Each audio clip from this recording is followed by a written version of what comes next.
My sister and I are two cat spirits. After accidentally entering the imperial palace, she became the emperor's beloved and pampered concubine. As for me, I was tucked into the mighty general's arms and carried out of the palace. For 3 years, I was the palm's darling, the apple of his eye. The general brought back a woman from the border, and for the first time, the emperor grew angry with my sister. Late at night, my sister leaped onto my roof. Margaret, I've absorbed enough dragon energy. Shall we flee? I swiftly packed up the gold, silver, and jewels, slung them over my shoulder, and nodded. If you go, I go. In an instant, the imperial consort passed away, and the general's household was plunged into mourning. It is said that when the emperor's wrath is provoked, corpses pile up in the millions. The great general, in search of his beloved wife, led a massive army to besiege the imperial city. The world is on the brink of collapse. My sister and I are two cat spirits who have relied on each other for survival in the mountains. In order to cultivate, we agreed to descend the mountain to seek opportunities. Because I was greedy for the koi in the imperial garden, I accidentally fell into the water. In a panic, my sister had no choice but to transform into human form to save me. Who would have thought that Emperor Alexander happened to stroll through the imperial garden that day, with just one glance? He made my sister a noble consort. My cultivation was weak, my body drenched, and I couldn't rise under the oppressive dragon aura of the emperor. I was scooped up by the passing General Arthur and taken out of the mansion, becoming the general's wife of unknown origin in the general's residence. At midnight, I shed my clothes, treading lightly with cat-like steps, and leaped onto the roof in one swift motion, running along the perimeter of the general's mansion. I hurried to the agreed southwest corner of the palace wall. On the way, I encountered a lost butterfly and chased it for a while. By the time I arrived, my sisterly Elizabeth was already sitting primly on the wall, lazily licking her paw. Why are you so late? I sighed. Don't even mention it. Arthur is returning to the capital. And, halfway through my words, I glanced up at my sister's face, hesitated for a moment, but still spoke up. The messenger who came back said Arthur brought a woman from the northern border. I saw the portrait. It's exactly the same as the one you showed me last time. The portrait hung in the secret chamber of the imperial study, heavily guarded. It is said that when Alexander was a hostage in the northern frontier, he suffered much bullying, and that woman once saved his life. My sister paused her raised paw, then pressed her soft paw against the wall and scratched it twice in frustration. When can we enter the capital? I flicked my tail. At least 3 days. My sister furrowed her brows and looked up at me. I don't want to compete with other women for a man. Our raccoon dog clan has no precedent for this. I twitched the tips of my ears, somewhat curious. Then what do you mean? I don't want to stay here anymore. 3 years down the mountain, and I've been confined to this tiny place. Indeed, it completely goes against the free-spirited nature of us raccoon cats. Originally, Alexander and Arthur treated us well enough, but now that there are others, they probably won't be as good to us anymore. I nodded. Wherever you go, I'll follow your lead. My sister raised her paw and gently patted my cat head. All right, pack your things in these 3 days. After meeting that woman, we'll leave. Having said that, the paw on my head paused for a moment, as if remembering something. Margaret, you won't forget again because you're too busy playing, will you? My face immediately turned red, and I wagged my tail rapidly, desperately trying to explain myself. Absolutely not. Trust me. My sister reluctantly nodded. All right, but don't forget. With that, my sister got up, jumped off the palace wall, and ran towards the imperial concubine's palace. I simply followed the same path back across the roof, entering the bedroom. I tucked away the key to the general's mansion's small treasury that Arthur had given me and headed straight for the storeroom. This one's nice, this one's good too, this one's expensive yet light, perfect for taking along. I spent 3 consecutive nights selecting items, while still having to handle the mansion's affairs during the day. TSK. Indeed, it's time to run. If I stay any longer, forget about being a cat that needs to sleep 10 hours a day. Even if I were an energetic monkey, I couldn't handle this. Fortunately, Arthur is coming back today. I led the household to greet him at the gate. It's been over half a year since I last saw Arthur, and I must admit, I've missed him a little. I raised my voice, calling his name cheerfully, Arthur, but the next moment, I no longer felt that way. Arthur dismounted from his horse, glanced at me briefly, then turned to lift the carriage curtain. "Miss Charlotte, we've arrived." From within the sedan chair emerged a slender, snow-white hand, followed by a willowy figure swaying like a willow in the wind, and finally, a face of delicate beauty. "Thank you, General Arthur." Turning around, she let out a startled cry upon seeing my fierce expression and stumbled backward into Arthur's embrace. Arthur supported her and asked with concern, "Are you hurt?" Charlotte shook her head, glanced at me, then timidly lowered her head again. "It's just that maid was a bit fierce and startled me." Arthur looked up in this direction and saw me slightly frowning. My anger flared up instantly. "Arthur, let her go this instant. Who's she calling a maid?" Usually, Arthur dotes on me in every way possible. He always says I'm the apple of his eye, a precious gift from the heavens.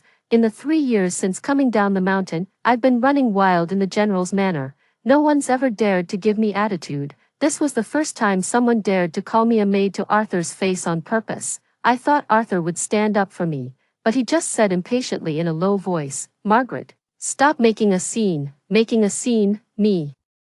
The entire household was watching at the door, witnessing their mistress of 3 years being humiliated by someone who hadn't even been officially brought into the house yet, and Arthur, he stood by her side. "Miss Charlotte, let me help you back to rest first." Arthur considerately extended his hand, and Charlotte, blushing, agreed. As she passed by me, her eyes gleamed with triumph. "Ah, I'm furious. No tabby cat can tolerate being provoked to their face."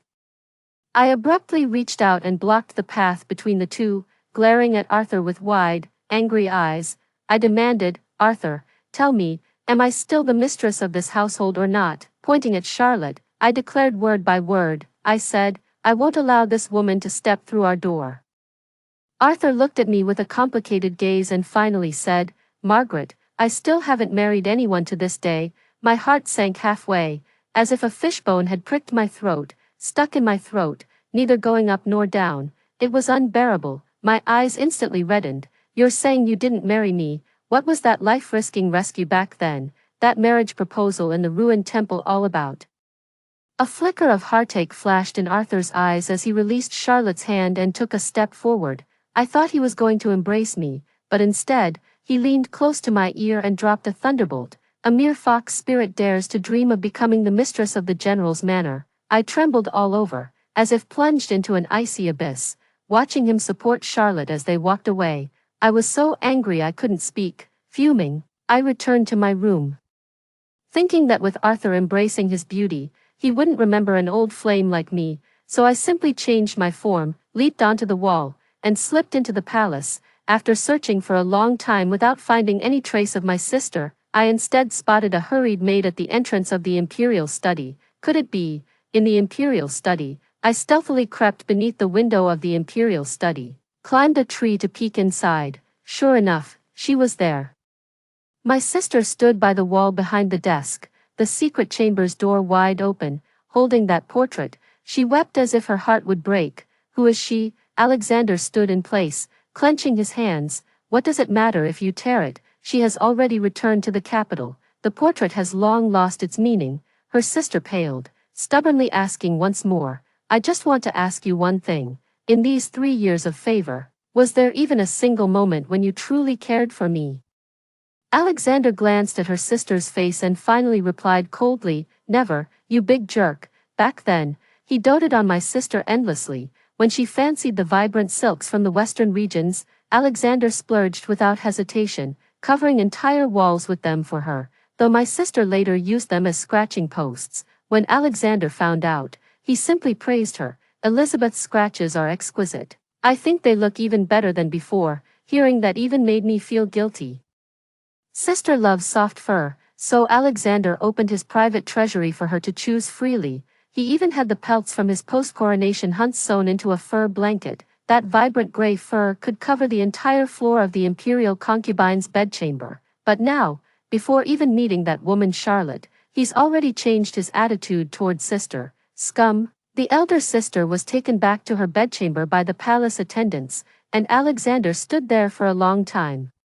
His eyes filled with deep sorrow. "Tsk, such belated affection is only fit for dogs to see. Bah, bah, bah, not even dogs would look at it, not to mention the elder sister." Even I was furious enough, including my own share. I'm angry twice over. I climbed down from the tree and returned to the young residence, only to find that Arthur hadn't even shown up. I could only channel my anger into action, frantically stuffing gold, silver, and jewels into my bundle. If I sold all this, it would be enough to buy a lifetime supply of dried fish for the tabby cats on our mountain. Midway through the thought, it suddenly struck me. The mountain was gone, and our lineage of raccoon cats had dwindled to just us sisters. It's midnight again, the master of the house has returned, and I've lost my title as the lady of the house. Everyone is busy fawning over the newly arrived Miss Charlotte. Humph, after 3 years together, not a single person has come to ask if I've eaten.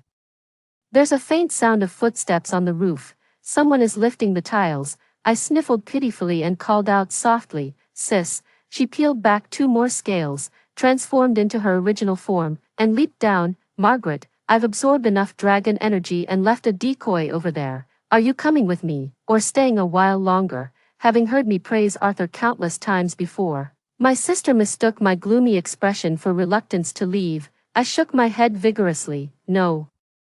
Let's go together." She frowned and glanced around. "Arthur came back. But he's not living with you. It was fine until you mentioned it, but now I'm even angrier. The woman in Alexander's painting is now in the mansion. Arthur dotes on her every whim, and he even said a mere cat like me isn't worthy of being the lady of the general's house. Back then, he supported me, and I sacrificed half my cultivation to save him, in that broken temple. He swore with his own life to marry me. That's why I agreed to be his wife. Sister, he's gone back on his word." Clutching my sister's skirt, I cried pitifully. The desk made a sudden slapping sound, startling me. Upon closer inspection, my sister was so angry that her tail had popped out. Indeed, all mortals are ungrateful wretches. Alexander was like this, and so is Arthur. She reached out and patted my head, her tone full of exasperation. "You were already slow-witted and slow in your cultivation, and now you've been tricked out of half your cultivation base. Can't even conjure a doppelganger now, can you?" I nodded pitifully. Sister was angry, but she still reached out to cast a spell by the bedside. In the blink of an eye, a girl who looked exactly like me, round-faced with cat-like eyes, was sitting on the edge of the bed. I pointed at the fake body's belly in amazement and asked, "Why is it even stuffed from eating, then?" My sister gave me a disdainful pat on the head. "What do you mean, overeating?" I was baffled. A glint of cunning flashed in my sister's eyes. "Since he refuses to acknowledge your status, I'll help you send him a grand gift." Though I didn't fully understand, my sister was always right. "Whatever you say." After my sister left, I was so hungry I couldn't bear it, so I pushed the door open and went outside. Before, everyone would call me Madam this and Madam that. But now outside the door was deserted, truly desolate. What snobs. I walked to the kitchen door, wanting to grab some snacks to fill my stomach, but as I looked up, I saw Charlotte with her entourage, chatting and laughing with the chef. With a quick glance, I noticed a plate of my favorite fried yellow croakers lying on the cutting board. Because I loved them, Arthur had ordered the kitchen to always keep a plate ready for me at any time. Once, seeing me eat with such relish, he even teased me. "The little greedy cat only has eyes for the fish, not even a glance for me." Holding the fish tail in my mouth, I retorted, "Well, you're not as tasty as the little yellow croaker." His gaze darkened as he lifted me onto the table and bit my lip. Growling, he said, "Not tasty, little kitten. Take a closer taste." Seeing the small yellow croaker, I naturally assumed it was left for me and reached out to take it. The maid beside Charlotte tried to snatch it, but how could she be faster than a cat? In the end, that plate of small yellow croaker still ended up in my paws. I lifted my chin and looked at her disdainfully, daring to compete with me for food. "You're not worthy." How outrageous, trying to steal fish from a cat. Charlotte's expression darkened, but she pretended to be gracious and said, "Sister likes to eat it, and I should have let you have it. But my family is in the northern border, and my mother often makes small yellow croakers at home. I haven't been home for a long time and just wanted to taste the flavors of home." I frowned, listening to her ramble on for what felt like forever, and grew annoyed. What does that have to do with me? The maid and the chef beside her even looked at her with sympathy. What the hell, are they all out of their minds? I picked up the plate of small yellow croakers and was about to leave when Charlotte grabbed my sleeve. If you want to eat, just have him make another. Before I could finish speaking, Charlotte gave me a hard shove, sending the little yellow fish flying everywhere, and I crashed into the doorframe. I was completely dazed from the fall. Then, Charlotte seemed to be pushed by an invisible force, stumbling backward and nearly falling into the fire. I had just steadied myself when a figure suddenly darted out from behind me, brushing past and bumping into me again. My face scraped against the doorframe, drawing blood instantly. It hurt so much, yet, not only did that person not apologize, but they also swiftly scooped Charlotte into their arms. Miss Charlotte, are you all right? Arthur helped Charlotte up anxiously, asking softly, what could possibly be wrong with her? She pushed me first. Charlotte, however, seemed utterly frightened and nestled in his arms. I'm fine, General Arthur. Please go check on Miss Margaret. It claims to be persuading others, yet its eyes flicker with fear when looking at me. Arthur raises his eyes to look at me, his gaze brimming with barely suppressed anger. Margaret, have you caused trouble again? Meow meow meow meow. None of my business. But seeing Arthur's angry expression, my heart ached with bitterness and frustration, trapping a string of curses on the tip of my tongue. Not a single one could escape. Charlotte tugged at Arthur's sleeve and timidly said, back home. My mother always made small yellow croakers for me. Seeing them suddenly made me feel upset. That's why I angered Miss Margaret. It's not Miss Margaret's fault. I was the one who lost my balance. The way she treated me was all because she cares about the general. The more she spoke, the darker Arthur's expression became. Apologize. My voice trembled with anger. You want me to apologize to her? It's just a plate of small yellow croakers. I suddenly shouted loudly to stop him. Arthur. Tears glistened in my eyes as I looked at him with reddened rims. Just a plate of small yellow croakers. A sour ache spread thread by thread along my veins, until it consumed my entire body. Arthur looked at me coldly, a flicker of heartache flashing in his eyes before his tone grew heavier with disappointment. Margaret, can you stop making a scene? Staring at the little yellow fish on the ground, my heart felt as if it had been torn open. It was like that year when I returned to the mountains, only to find my home gone. That night, I silently climbed onto the wall and nuzzled my sister's chin. Sis, let's leave. The next morning, Alexander personally rode on horseback, making a grand display as he escorted Charlotte into the palace. Arthur stood at the estate gate for a long time before turning back to ask, where is my wife? The servant thought for a moment and replied, the mistress has been shut in her room since yesterday and hasn't come out, frowning slightly. Has she not eaten either? The servant nodded. Arthur remained silent for a long time. Fine, with her temper, skipping a couple of meals might teach her a lesson. He stepped through the door and walked a few paces. Go to the kitchen and get some freshly fried small yellow croakers. I'll deliver them myself. The servant acknowledged the order, then hesitantly asked, then, should we still call her madam in the future? No, a doppelganger fed with a drop of my essence blood, identical to me in appearance and temperament, enchanted with magic, capable of remote control. At this moment, it was sitting dumbfounded on the bed, clutching its belly. Arthur entered the room carrying a small yellow croaker and a bowl of soup. My sister outside the capital activated the spell, and the doppelganger moved, saying sarcastically, General Arthur, not keeping your Miss Charlotte company. Arthur placed the items on the table. Your favorite fried yellow croaker. Take it to charm your Charlotte girl. I dare not eat it. Arthur's jaw tightened, his eyes filled with anger. Margaret, how long are you going to keep this up? Haven't I given you enough over these years? Keep this up. Who's the one keeping it up? The doppelganger rose to its feet, step by step approaching Arthur, its eyes blood red. Arthur, that year when you were handling the Emperor's case, poisoned and riddled with arrows, I used half my cultivation to save you in that ruined temple. At that time, you swore before the city god, offering your life to marry me, vowing never to betray me. Do you still remember? That year, the dilapidated temple was drafty from all sides, with only half a burnt-out candle and him, covered in blood. Arthur took my hand and said with a smile, with my life as the betrothal gift, and my blood as the wedding dress, I take Margaret the Fox Spirit as my wife, never to part for all eternity. If I ever break this oath, may I be struck by lightning and die with my heart and liver torn out. Later, he took me back to the capital, and everyone in the capital knew that the general's wife had a mysterious origin, cherished by the general as the apple of his eye. A maid in the mansion asked me when Arthur and I would hold the wedding banquet. I didn't know either, so I ran to ask him, but he made an excuse, saying that cat demons were rare, and making a grand spectacle would be too dangerous for me. Back then, I was touched that Arthur actually cared for me so much. Only now do I understand. What danger, what protection. It was simply that a lowly creature like me wasn't worthy to be the wife of His Excellency the General. Seeing that I remained silent, he gently coaxed me, "Be good, and I'll have them fry little yellow croakers for you every day from now on." All right. As if eating just one little yellow croaker could make me instantly forget everything, the fake me abruptly pushed his hand away.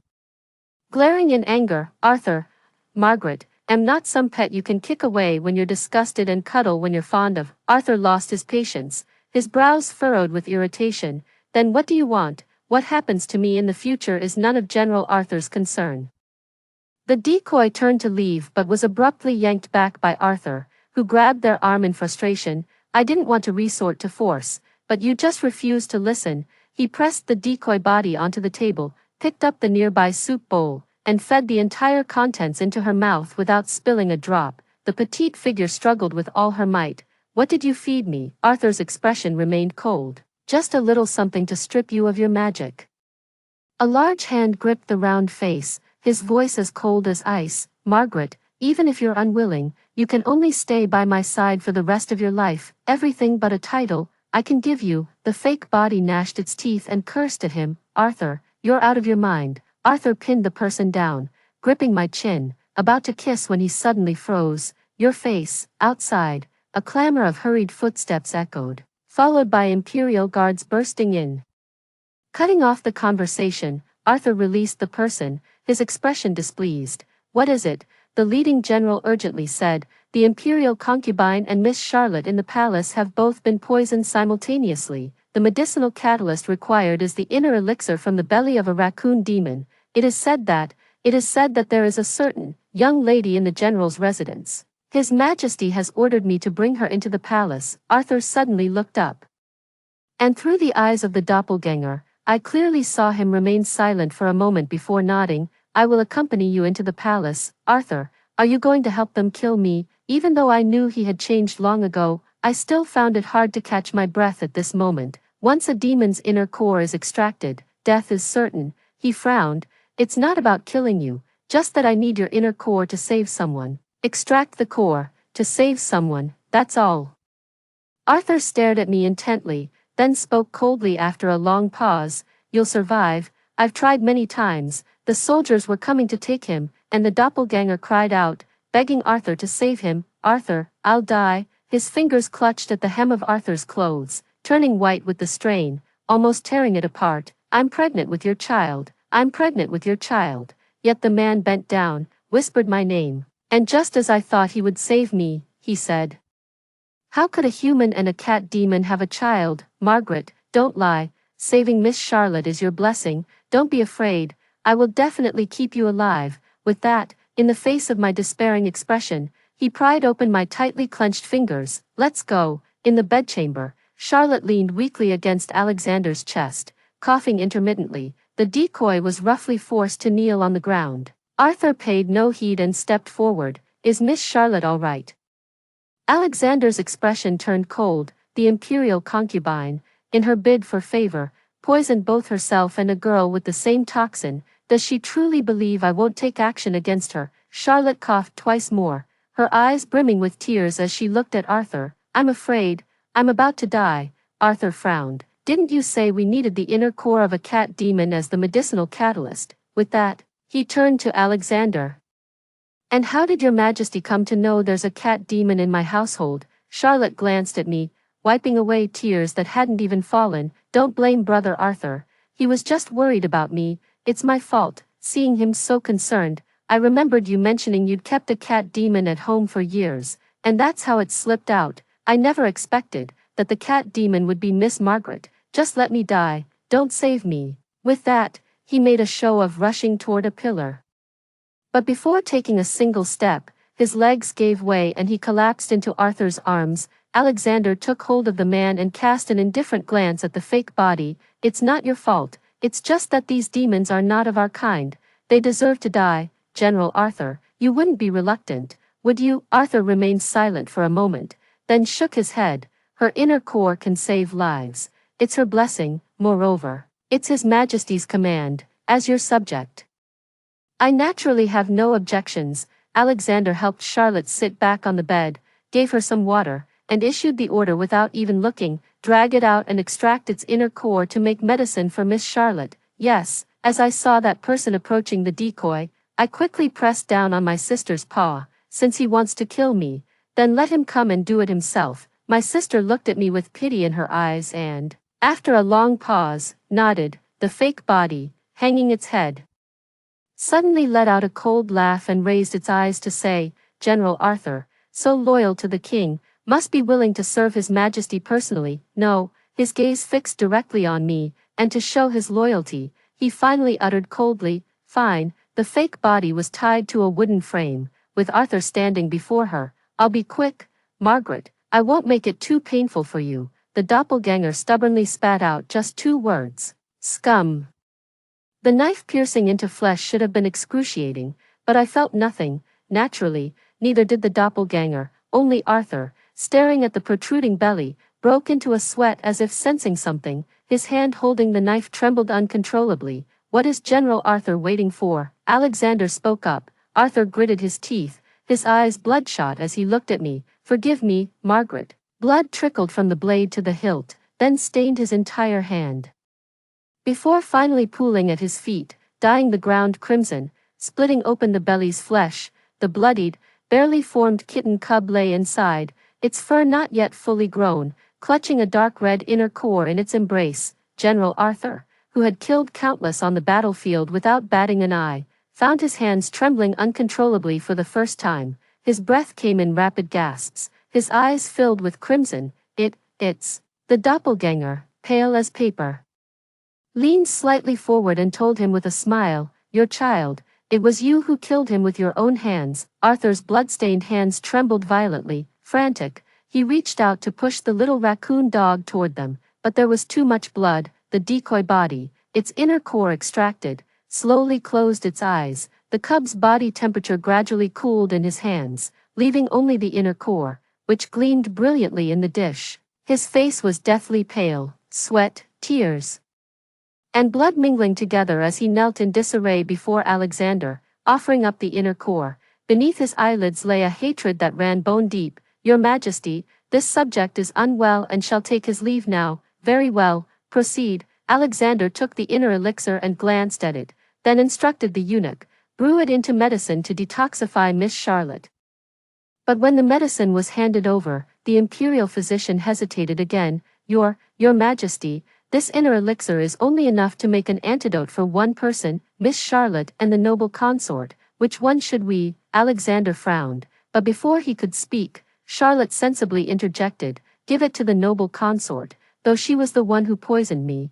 I truly cannot bear to see her die. As for me, I suppose I am simply not destined for such fortune. Alexander closed his eyes. For Miss Charlotte, the imperial physician tentatively spoke. As for the noble consort over there, if she didn't take the poison herself, confine her for 3 days as a warning. If she did take it, serves her right. He was convinced that his sister was just putting on an act and couldn't possibly have taken the medicine for real. But he didn't know. If death isn't thorough, how can it be called a death escape? Before the inner elixir could be taken away and the imperial physician could finish brewing the medicine, the imperial consort's palace was already engulfed in towering flames. Alexander suddenly stood up from the bed and asked sharply, what's happening outside? A young eunuch rushed in and immediately knelt down. Noble consort said the poison was only enough for 1 dose. She took it herself. Since your Majesty has made your choice, she won't accompany you any longer. Alexander's pupils contracted violently. Where is she now? She's passed away. Alexander staggered, almost falling. Dead? I don't believe it. She must be throwing a tantrum to make me go comfort her. I refuse to go see her, acting willfully and still expecting me to pamper her. Spoiled, absolutely spoiled. He cursed word by word, his body trembling uncontrollably, fists clenched, his eyes bloodshot. What else did she say? The little eunuch trembled in fear. The maidservant of the noble consort said she took poison, a deadly one that turned her face ghastly blue and purple. Her Highness said she was beautiful and didn't want His Majesty to see her like that, so she set fire to the palace furnishings and threw herself into the flames. Alexander's face was terrifyingly cold, the little eunuch trembled like a sieve, and Charlotte tentatively uttered just one word, Arthur. Get lost. Charlotte froze. Brother Alexander. Alexander suddenly turned around, his eyes frighteningly bloodshot, and stared at her word by word. Didn't I tell you to get out? Can't you understand? The imperial physician had just finished brewing the medicine when, upon pushing the door open, he was kicked aside, the medicine bowl overturned, spilling all over him, a gray paw with patterns pressed against the mirror in front of me. My sister flicked her tail and lightly touched my forehead. Stop looking, it'll come back. My sister and I sat side by side on the mountaintop, gazing at the imperial city where we had lived for 3 years, tall, majestic, and faintly visible in the distance. Yes, we'll come back someday, sis, let's go. 2 tabby cats dashed down the mountaintop outside the capital's suburbs with light, nimble steps. The world is vast, run towards freedom. But there are still things we haven't done. Not long after we left, the entire capital was turned upside down. Alexander went mad searching through the palace, and even after finding the charred decoy, he still refused to believe his sister was dead. He refused to eat or drink, wouldn't attend court, and arrested everyone who had contact with his sister. Over and over, he made them repeat what had happened that day, but no matter how he questioned them or who spoke, the conclusion was always the same. The one who killed his sister was him. It was him who made his beloved sister fall for him. And it was also him who changed his attitude the moment his white moonlight returned. Despite knowing his sister's temperament, it was still him who refused to trust her. In the end, when forced to choose between two, it was even him who chose to let her die. Alexander refused to accept it, so he issued an order to execute all the palace maids, eunuchs, and guards who had seen or heard anything that day. Blood pooled across the palace, soaking through the bricks on the ground. As if only this could wash away the stain of his sister's blood from his hands. Even more laughable is the fact that where Charlotte's portrait once hung, now hangs the image of my sister. Tsk, disgusting. Alexander is bloodthirsty, dictatorial, and tyrannical. He was never a wise ruler to begin with. The accumulated imperial aura of the Golden Dynasty through the ages was then siphoned away by my sister, leaving it without any divine protection, to reclaim his lost love. He offered vast sums of gold throughout the Golden Dynasty, seeking practitioners who could resurrect the consort who perished in the flames. To bring the consort back to life, I am willing to do anything. He believed whatever they said and did whatever they asked, but if it failed, he would immediately have them executed. The year after we left, natural disasters plagued the Gold Dynasty, yet Alexander, swayed by the words of alchemists, mobilized the entire nation to build the Tower of Ascension. He sought to climb this tower and plead with the heavens to resurrect his beloved consort. The construction of the Sky Tower incurred enormous costs, so Alexander imposed heavy taxes and forced labor, deploying troops to attack neighboring small countries. The Grand General Arthur, witnessing the emperor's tyranny and incompetence, allied with 800 feudal lords and launched a rebellion at Sea Mountain. In no time, famine spread everywhere, corpses littered the land, and the people resorted to exchanging children for food. The world was plunged into chaos. Meanwhile, my sister and I were aboard a pleasure boat on the banks of the H River. The handsome young man with striking features plucked the zither, ripples forming on the tranquil water. My sister, draped in a flowing crimson gauze robe, lounged lazily by the window. Beside her neatly folded a patchwork fur of mismatched colors. That was the only thing she took from the palace, apart from the dragon's aura. Let me feed you wine, my lady. A young man in emerald green, with peach blossom eyes, sidled up to me, raising a cup to my lips. I frowned and took a bite of the peach blossom cake in my hand. You drink it yourself. I don't like alcohol. My sister raised an eyebrow and chuckled lightly. Our Margaret is still more interested in food. Didn't you used to love small yellow croakers? I ordered some for you. Why haven't you touched them? I put down the peach blossom cake in my hand and called out to her somewhat unhappily, Sister. She knew full well that I had stopped eating small yellow croakers after leaving the capital, yet she still teased me. All right, I won't tease you anymore. Over the past 3 years, sister had refined the dragon energy within her body. With her deepened cultivation, her features grew even more exquisite, and every movement of hers was utterly captivating. The courtesan's cheeks flushed red as she softly asked the elder sister, "Madam, though the craftsmanship of this fur is excellent, its color is rather mottled. How could it possibly match your beauty? I recently acquired a fine fox fur.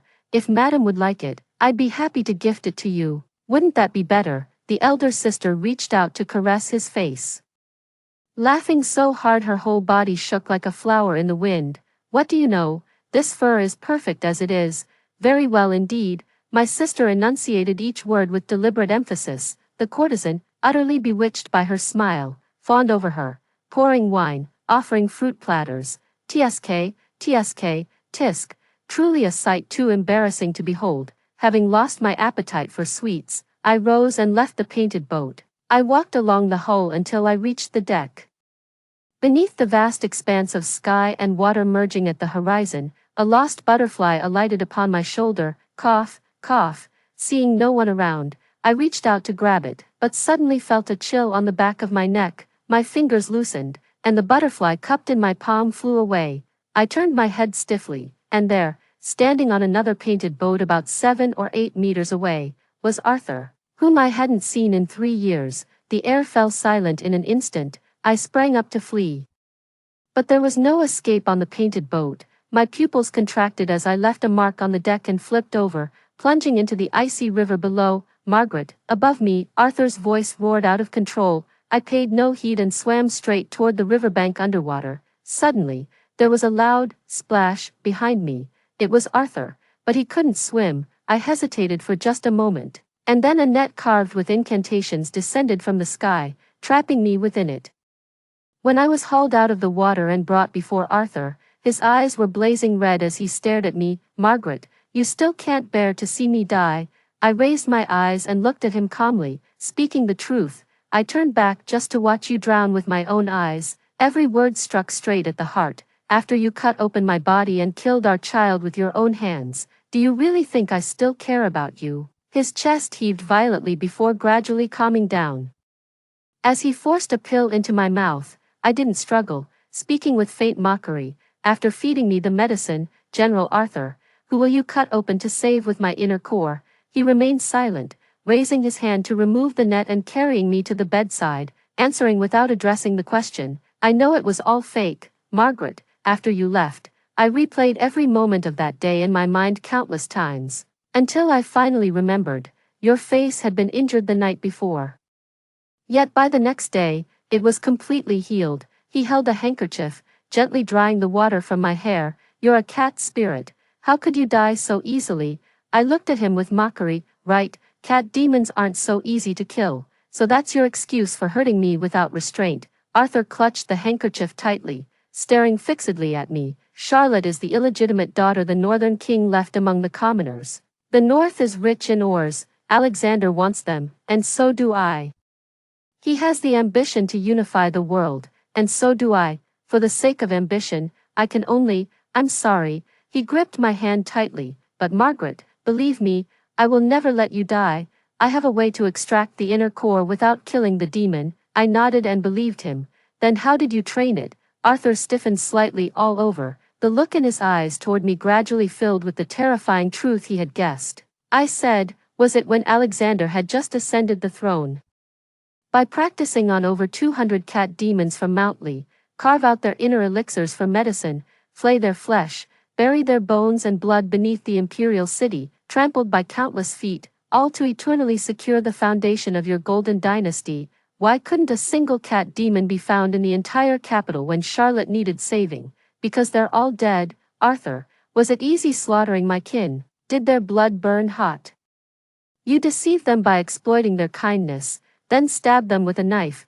Don't you dream at night of them haunting you for vengeance? Back then, my sister and I went down the mountain seeking opportunities. By the River, I chased a little bird in playful distraction and took a wrong turn, causing us to spend an extra day on our way back to Lee Mountain, just one day apart, and we lost our home. The entirely mountain was covered in chaotic footprints and signs of struggle. Soaked in blood that 3 days and nights of rain couldn't wash away, I stood frozen, clutching my tail as tears mingled with the rain. "Sister, we've lost our home," Sister said. "Margaret, let me go down the mountain to seek revenge," I said. "All right." After descending the mountain, just as we entered the palace, my sister was unexpectedly made a noble consort by Alexander, while I happened to be taken home by Arthur. I thought my sister would take action to end Alexander, but she didn't. "So many of our family members have died. How could his death alone be enough? They want to trade the raccoon dog clan for a century-old foundation. Then I'll use the entire gold dynasty to avenge my people." My sister looked at me, ruffled my hair, and hesitated before speaking. "Margaret, Arthur," I said, "the executioner. He deserves to die." Arthur, his eyes trembling and red, asked me, "So, have you come to seek revenge on us?" I reached out and wrapped my arms around his neck. "Right?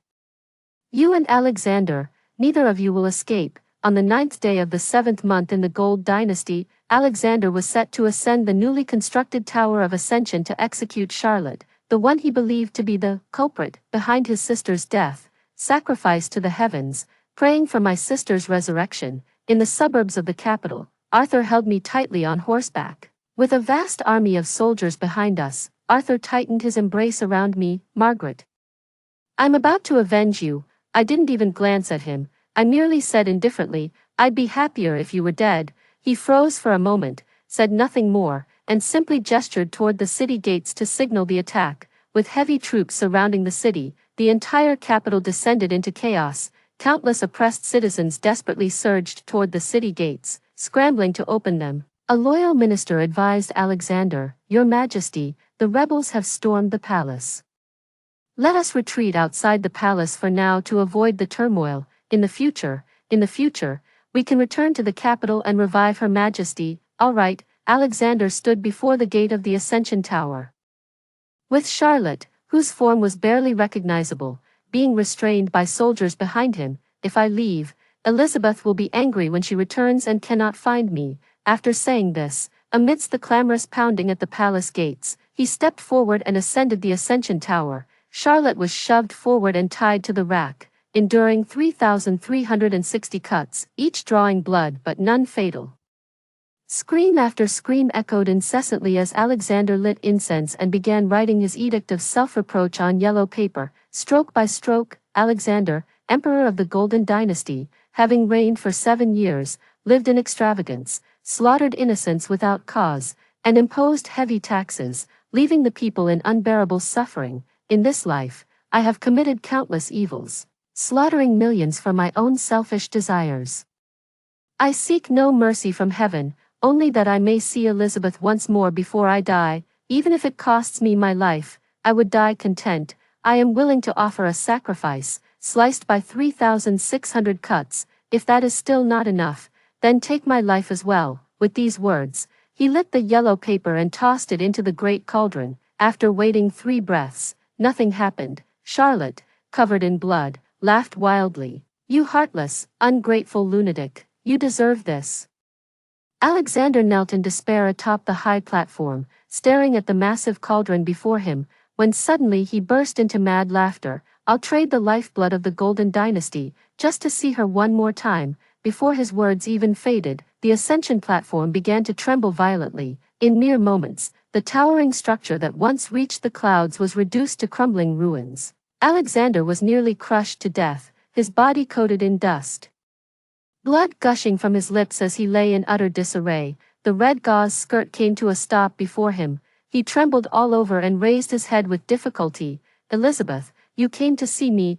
I stood far away, watching as he reached out to touch my sister, but she took a step back. Alexander struggled to crawl out of the rubble, wanting to reach out and touch the person before him, to see if she was real. But a pillar had fallen across his waist, and no matter how hard he struggled, he couldn't move an inch. "Elizabeth, I know you resent me, but I truly never meant you any harm. Can you forgive me?" The person in a red dress curled the corner of their lips and shook their head with a light laugh. "I've never resented you." Alexander's face lit up with joy, only to hear his sister say word by word, "I hate you." "How could it be? How could you hate me?" his eyes were bloodshot, and in an instant, the lofty emperor seemed to have become a lowly maggot in the gutter.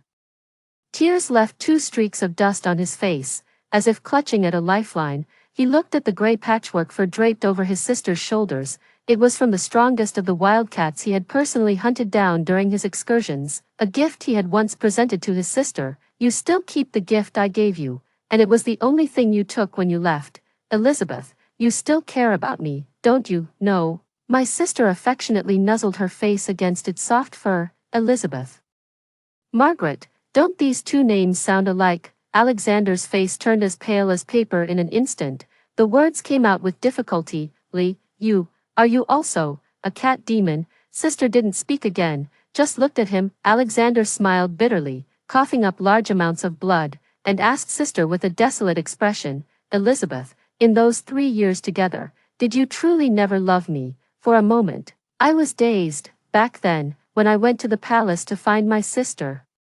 She had asked Alexander the same question. Now, with the turn of time, the roles of questioner and answerer had reversed. My sister lowered her gaze at him calmly, her red lips parting slightly as she decisively and resolutely uttered 2 words, "Never." Alexander's breath hitched, his eyes glazed over, and the last thread of life within him vanished completely. Tears streamed down his face as he vomited blood in great gushes. Finally, behind the retreating figure of his sister, he closed his eyes forever. The moment his breathing ceased behind her, his sister's footsteps hesitated briefly before resuming their stride. I took 2 steps forward and stood beside Alexander's corpse, staring blankly. Arthur followed and said softly, "Margaret, if you want to kill me, I won't dodge." I turned to look at him. Really, he reached out to embrace me, pressing the sword in his hand into mine. "Margaret, I don't blame you." He lowered his head and kissed my lips. "Either you kill me, or you'll be bound to me forever. Margaret,